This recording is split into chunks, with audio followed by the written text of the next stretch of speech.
Assalamualaikum warahmatullahi wabarakatuh. Shalom, Om Swastiastu, Namo Buddhaya, salam kebajikan.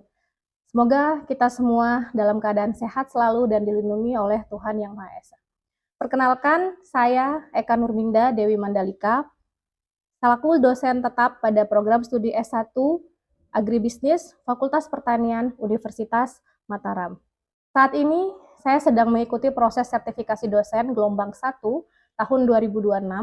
Video ini merupakan bagian dari pernyataan diri dosen dalam unjuk kerja Tridharma Perguruan Tinggi atau PDD UKT-PT, khususnya bidang pengajaran. Pada kesempatan ini, saya akan memaparkan mata kuliah Manajemen Agribisnis yang saya ampu sesuai dengan bidang keahlian saya, yaitu agribisnis. Mata kuliah ini ditujukan untuk mahasiswa pada program studi agribisnis semester 3 yang merupakan mata kuliah wajib ditempuh oleh mahasiswa dengan bobot 3 SKS. Mata kuliah ini juga dilaksanakan dalam 16 kali pertemuan tatap muka dengan rincian 14 kali pertemuan tatap muka, 1 kali ujian tengah semester, dan 1 kali ujian semester, serta ada kegiatan praktikum di luar waktu pertemuan perkuliahan. Bobot penilaian pada mata kuliah ini adalah 25% nilai UTS, 25% UAS, 40% nilai project, 10% nilai kuis. Indikator penilaian yang digunakan meliputi penguasaan konsep, kemampuan analisis, dan kemampuan menerapkan konsep dalam penyelesaian project-based learning.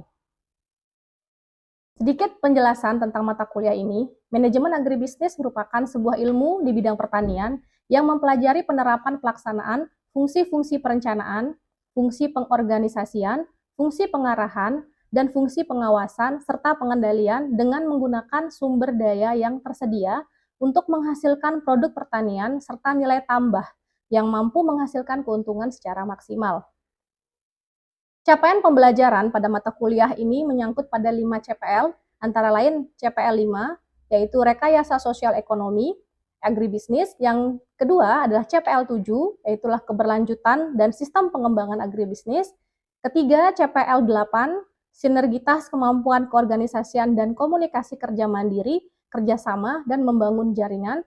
Yang keempat adalah CPL 9, yaitu aplikasi, metode, dan analisis penelitian agribisnis dan diseminasi. Dan terakhir yang kelima adalah CPL 12, yaitu solusi inovatif bagi pengembangan masyarakat. Manajemen agribisnis terdiri dari 6 CPMK dan 11 sub CPMK. Materi yang akan saya sampaikan dalam video ini adalah materi tatap muka tentang pertemuan ke-9 dan 10 tentang penyusunan rencana bisnis. Kemampuan akhir pada tahapan pembelajaran yang diharapkan dari materi ini adalah mahasiswa mampu menyusun rencana bisnis dengan beberapa indikator, antara lain memahami tujuan dan manfaat penyusunan rencana bisnis, memahami ciri-ciri pengusaha kecil yang kurang baik, dan menyusun aspek-aspek perencanaan bisnis. Metode yang digunakan dalam penyampaian materi ini adalah project-based learning, dengan bobot 3 SKS, artinya mahasiswa di sini diminta untuk membuat proyek penyusunan rencana bisnis atau yang biasa kita sebut business plan. Dalam proses penyampaian video pembelajaran secara tatap muka ini, saya memulai dengan berbagai macam tahapan. Yang pertama, dalam video saya melakukan pembukaan, yang kedua saya menginformasikan skenario pembelajaran, yang ketiga saya menjelaskan tujuan dari sesi, yang keempat melakukan ice breaking atau brainstorming, yang kelima, penyampaian materi. Kemudian yang selanjutnya, penyampaian informasi tentang tugas mahasiswa, lalu dilanjutkan dengan refleksi, kemudian penutup. Sepanjang perkuliahan, mahasiswa juga diberikan kesempatan untuk menyampaikan pendapatnya dan memperoleh umpan balik secara langsung dari dosen. Untuk itu, berikut adalah video pembelajaran tatap muka pada mata kuliah Manajemen Agribisnis, pertemuan ke-9 dan 10 tentang perencanaan bisnis. Terima kasih.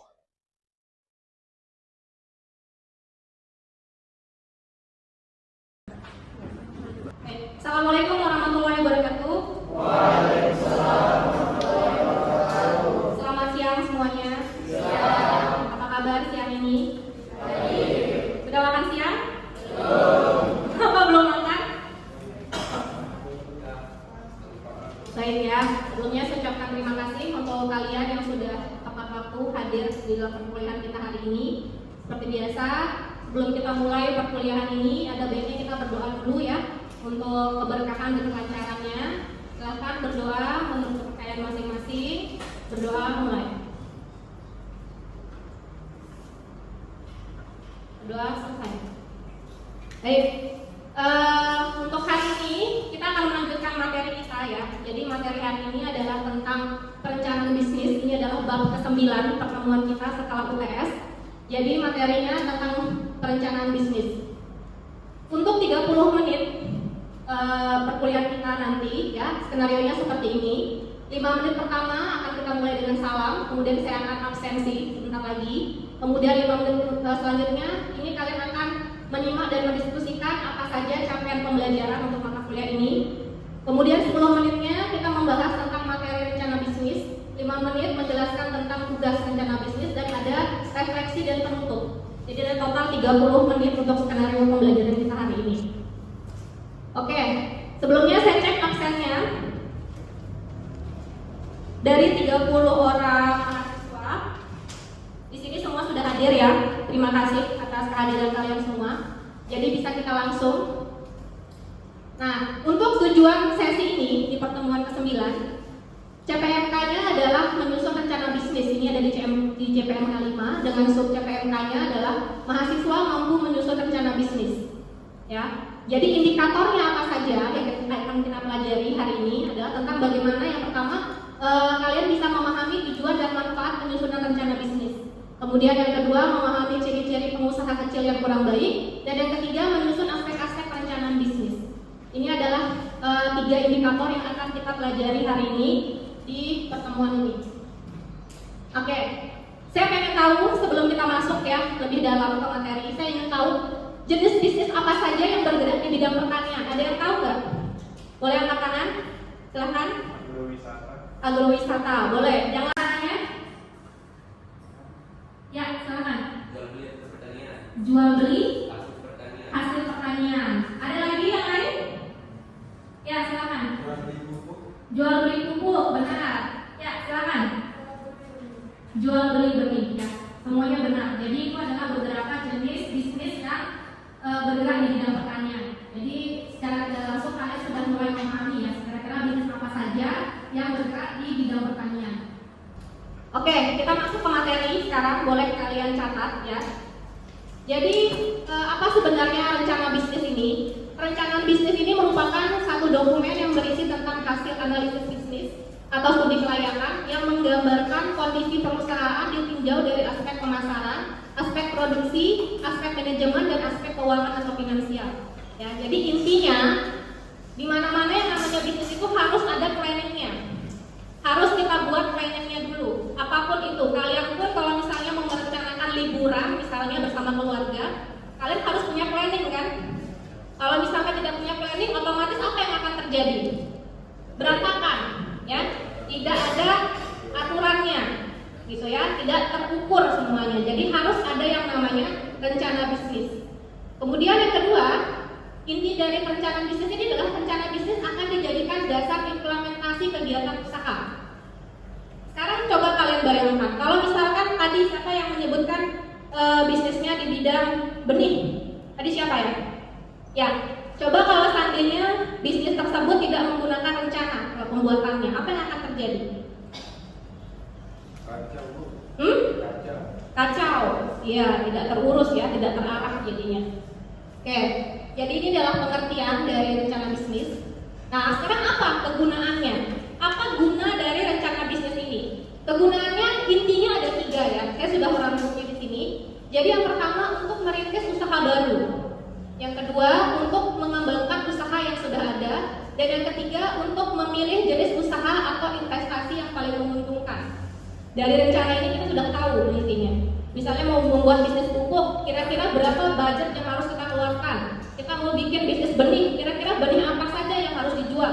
Kalau sudah kita punya rencana bisnis, otomatis semua akan terukur, ya. Nah, untuk memilih bidang usaha, yang pertama kita harus tahu dulu. Dalam memilih bidang usaha ini harus kita perhatikan jenis resikonya. Ada resiko kecil, ada resiko sedang, dan ada resiko tinggi. Biasanya kalau berkaitan dengan yang menjadi tujuan utamanya. Yang dilihat itu apa? Kalau bilang ini bisnis dengan resiko kecil, ini bisnis dengan resiko besar, ini bisnis dengan resiko sedang, kira-kira apa? Modal, ya. Kalau bisnis dengan modal besar, biasanya resikonya kecil atau besar?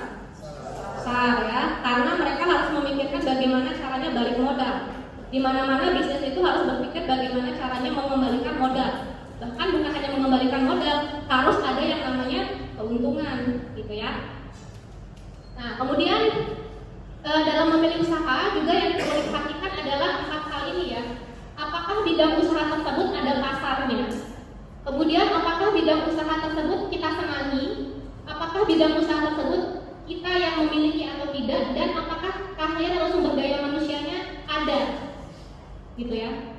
Sekarang kalau misalkan kita mau buat bisnis, tapi kita tidak tahu bisnis kita ini kira-kira nanti mau diperjualbelikan kemana? Ada pasarnya atau tidak?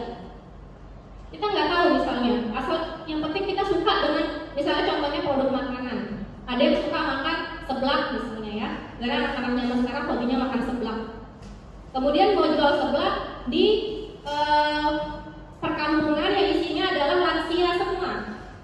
Lansia kan tidak bisa makan yang pedas-pedas ya, nggak boleh, apalagi makan makanan yang pakai micin. Apakah itu dikategorikan bisnis yang bisa berjalan di sana? Enggak ya. Tapi kalau misalnya kalian mau jualan seblak, tapi jualannya di kampus yang isinya mayoritas mahasiswa-mahasiswa seperti kalian, apakah bisnis itu bisa berjalan? Bisa ya, karena rata-rata mayoritasnya adalah anak-anak mahasiswa yang memang suka makan seblak. Jadi kita kalau bikin bisnis juga harus tahu mau jualnya kemana, pasarnya siapa, seperti itu ya. Kemudian untuk memilih bidang usaha yang menguntungkan, ini ada 2 cara. Gimana sih caranya kita bisa tahu bahwa bisnis itu menguntungkan atau tidak? Caranya itu ada 2. Yang pertama dengan estimasi. Nah, di estimasi ini ada 3 lagi yang harus diperhatikan. Yang pertama adalah proyeksi. Nah, proyeksi ini adalah ramalan yang didasarkan pada ekstrapolasi atau memproyeksikan atau memperluas wawasan. Biasanya ini adalah kecenderungan masa lalu maupun masa kini ke masa depan. Gitu. Kemudian yang kedua prediksi. Ramalan yang didasarkan pada asumsi teoritis yang tegas. Atau yang ketiga intuisi. Ini firasat yang didasarkan pada keyakinan. Biasanya orang kalau mau membangun bisnis itu rata-rata pakainya 3 ini. Ya apa enggak? Ya apa enggak? Ya. Kalian cuma mengandalkan insting kalian aja, firasat kalian. Apakah kira-kira saya bikin bisnis ini bisa laku atau tidak? Biasanya hanya itu yang menjadi bahan utama kita memikirkan bahwa mau bikin bisnis apa. Yang kedua, kita juga harus melakukan yang namanya studi kelayakan. Nah, studi ini bertujuan untuk mengukur kelayakan suatu proyek bisnis. Studi ini berfokus pada identifikasi proses masalah ya. Jadi usaha yang akan Anda jalankan nanti dapat bertahan lama dan jauh dari potensi rugi. Sekarang bisnis apa yang sedang menjamur di Mataram? Hah? Apa? Jual seblak? Apa? Apa? Street food, iya betul. Sekarang di Mataram ini sudah banyak sekali bisnis street food, ya, angkringan, ya. Bahasa gaulnya itu angkringan. Kalau bahasa ilmiahnya street food katanya biar agak gaul. Ya. Sekarang angkringan sudah ada di mana-mana. Jadi anak-anak muda biasanya sekarang lebih memilih nongkrongnya di angkringan karena di sana makanannya lebih murah, ya, harganya lebih murah. Kemudian kalian bisa bebas mau lesehan, mau selonjoran, mau tiduran juga bisa. Mau sampai jam berapapun juga oke, gitu ya. Benar. Oke, selanjutnya siapa saja pihak yang berkepentingan dengan rencana bisnis ini? Yang pertama, itu ada pengusaha, ini sudah pasti. Semua pengusaha kalau mau membuat bisnis dia harus punya rencana dulu. Nggak bisa bujuk-bujuk langsung bikin bisnis, nggak bisa. Harus ada perencanaan terlebih dahulu. Kemudian yang kedua, investor dan penyandang dana. Biasanya kalau kita mau buat bisnis, dana kita kurang, apa yang harus kita lakukan? Cari investor, ya kan? Nah, bagaimana cara kita meyakinkan investor ini agar mau investasi pada bisnis kita? Ya dengan rencana bisnis itu. Kalau rencana bisnis kita dianggap masuk akal, kemudian bisnisnya memiliki potensi yang bagus ke depannya, otomatis investor akan lebih mudah memberikan dananya. Ya. Kemudian yang ketiga, masyarakat umum dan pemerintah. Ini juga penting. Kenapa? Kalau misalkan masyarakat umum juga memiliki namanya rencana bisnis, kapanpun nantinya dia akan membuat bisnis, dia sudah tahu mau bikin apa. Pemerintah juga seperti itu, karena pemerintah di sini tugasnya adalah untuk membuat regulasi, ya. Kemudian ini adalah beberapa ciri kurang baik dari pengusaha kecil yang ada di Indonesia. Ini umumnya ya. Saya tidak mengatakan ini di Mataram atau dimanapun, tapi ini adalah garis besar secara umum bahwa biasanya pengusaha kita ini yang pertama jarang meramal pasar. Biasanya mereka cenderung menjual apapun yang mereka inginkan. Mereka nggak peduli di luar sana yang keren apa. Kalau mereka sukanya bikin ceker mercon misalnya, ya udah dijual ceker mercon. Padahal orang-orang di sekitarnya itu nggak suka, gitu ya. Jadi rata-rata mereka hanya menjual apa yang mereka rasa cocok gitu. Kemudian kurang melakukan analisis keuangan. Ini penting. Kenapa sekarang banyak bisnis-bisnis yang gulung tikar? Karena mereka tidak meramalkan bagaimanakah nanti skema keuangannya selanjutnya, apakah bisa berlanjut ataukah hanya berlaku di saat itu saja, ya. Jadi keuangannya nggak dipikirin baik-baik, jadi habis di depan semuanya. Sedangkan dia tidak memikirkan bahwa bagaimana nanti pemasukan setelah mereka mengeluarkan dana di awal. Kemudian jarang menjadikan hobi dan minat menjadi acuan bisnis. Kemudian yang keempat, hampir tidak pernah mencari peluang dan modal biasanya modal sendiri bukan investor. Nah ini yang banyak terjadi ya. Nah sekarang ini adalah 4 hal yang wajib ada di dalam sebuah rencana bisnis. Apa saja? Yang pertama adalah harus ada yang namanya analisis aspek pemasaran. Kemudian yang kedua harus ada aspek manajemen. Yang ketiga harus ada aspek produksi dan operasi. Yang keempat harus ada aspek finansial. Ini adalah 4 yang wajib ada, 4 hal yang wajib ada di dalam rencana bisnis. Kita jelaskan satu-satu ya. Kalau di aspek pemasaran ini yang harus ada, mulai dari kebutuhan dan keinginan konsumen ini harus ada analisisnya. Kemudian sampai dengan harga. Kemudian yang kedua adalah aspek produksi atau operasi, mulai dari lokasi, volumenya, mesin, ketersediaan bahan baku, kemudian bagan alur produksi sampai dengan layout atau ruang yang dibutuhkan. Ini biasanya kalau misalnya menggunakan ruko, ya. Kalau menyewa ruko atau misalnya menyewa rumah atau gedung sebagai tempat usaha, kalian juga harus memikirkan bagaimana layoutnya. Kemudian yang ketiga adalah aspek manajemen. Ada 4 hal di sini yang penting. Yang pertama, kepemilikannya harus jelas. Di mana-mana mau buat bisnis itu harus jelas dulu. Siapa yang punya? Misalnya bisnis itu kalian patungan dengan teman, misalnya ya, berdua atau bertiga. Waktu kalian mengajukan surat izin usaha, itu harus jelas siapa ownernya. Misalkan dari 3 orangnya kalian harus sepakat dulu. Siapa yang kira-kira namanya nanti akan dinaikkan menjadi pemilik usaha di sana, gitu ya. Kemudian organisasi. Kemudian tim manajemen, dan yang keempat sudah pasti harus punya karyawan. Kalau bisnisnya masih skala kecil, UMKM misalnya, hanya dibuat di rumah, misalnya buat kue, buat makanan dan sebagainya, itu karyawan mungkin tidak terlalu banyak. Tapi kalau misalkan kalian bikin bisnis yang sudah cukup besar, itu harus ada karyawannya, karena nggak mungkin kalian kerja sendiri. Masa kalian jadi manajernya, masa kalian jadi kurirnya, kemudian kalian jadi kokinya, kan nggak mungkin ya. Jadi harus ada karyawan. Untuk aspek keuangan, di sini juga harus ada hitungan ya, kebutuhan dana yang dibutuhkan, sumber dananya, penggunaan sampai dengan proyeksi aliran kas. Nah ini biasanya perhitungan penggunaan. Kalau yang sudah dapat mata kuliah dasar-dasar akuntansi pasti tahu. Di sana ada yang namanya proyeksi aliran kas. Jadi kemana saja uang-uang yang masuk itu harus jelas. Misalnya untuk membeli bahan baku berapa, untuk misalnya membeli alat berapa, itu semua harus jelas. Nah, ini adalah tugas kalian ya. Oke, ini adalah tugas kalian, jadi diperhatikan baik-baik. Tugasnya diperhatikan. Tugas kalian adalah menyusun rencana bisnis dalam bidang agribisnis dengan skala kecil hingga menengah yang mengandung 4 aspek penting dalam pembuatan rencana bisnis. 4 aspek yang tadi sudah saya jelaskan. Dan untuk penjelasan tugas ini, kalian bisa lihat langsung di RTM-nya. Ini ada di RTM nomor 4. Tugas keempat yang ada di RTM. Kemudian kriteria penilaiannya, yang pertama, harus sesuai sistematikanya dan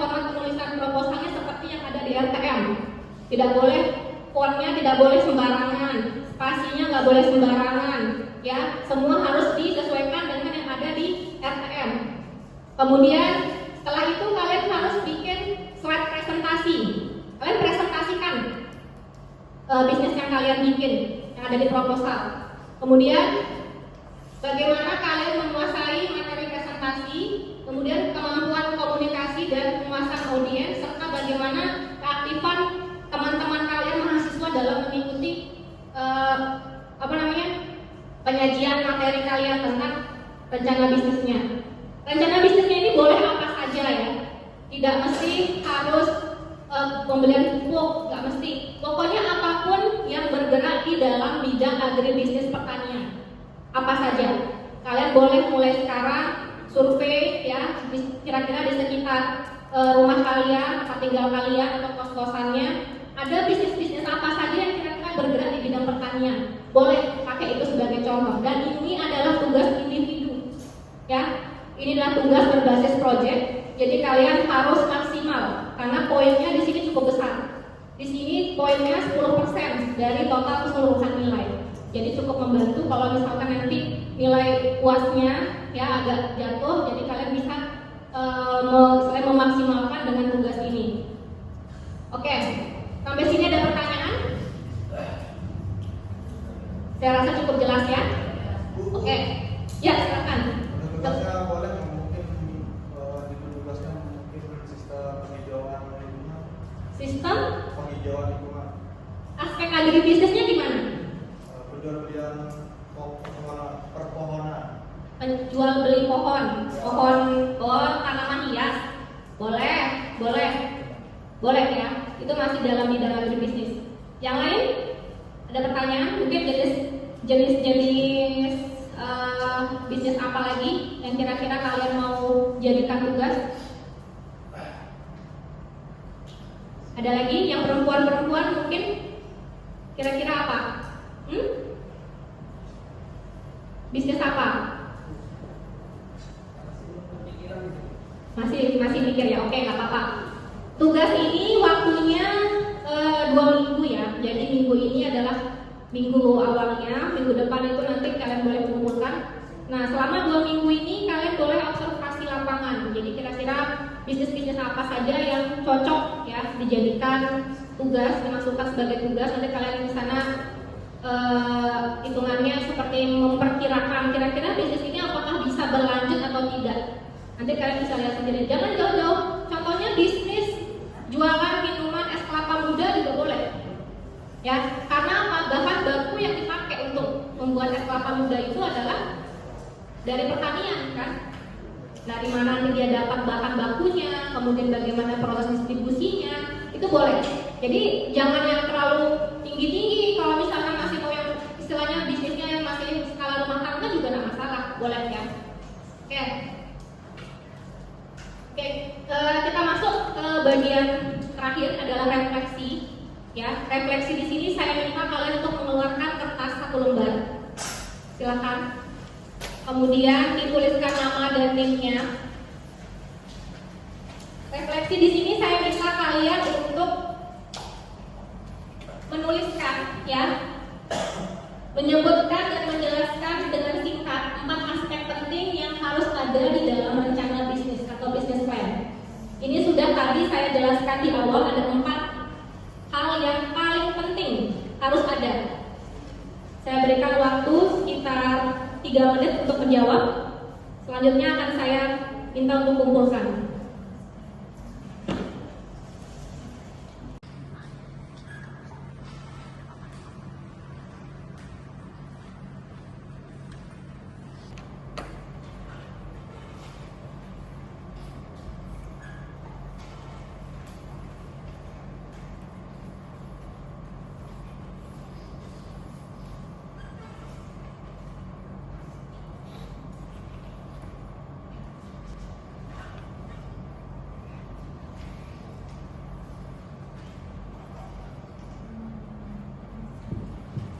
Baik, waktunya sudah habis. Silakan tugasnya diangkat. Diangkat semuanya. Diangkat kertasnya tinggi-tinggi, boleh? Oke, sudah semua ya. Oke, beberapa tadi sudah saya lihat jawabannya sudah benar, ya. Jadi kalian sudah paham apa saja 4 hal yang wajib ada di dalam rencana bisnis. Jadi ketua kelas boleh dibantu untuk mengumpulkan jawaban teman-temannya. Silakan dikumpulkan di depan ya.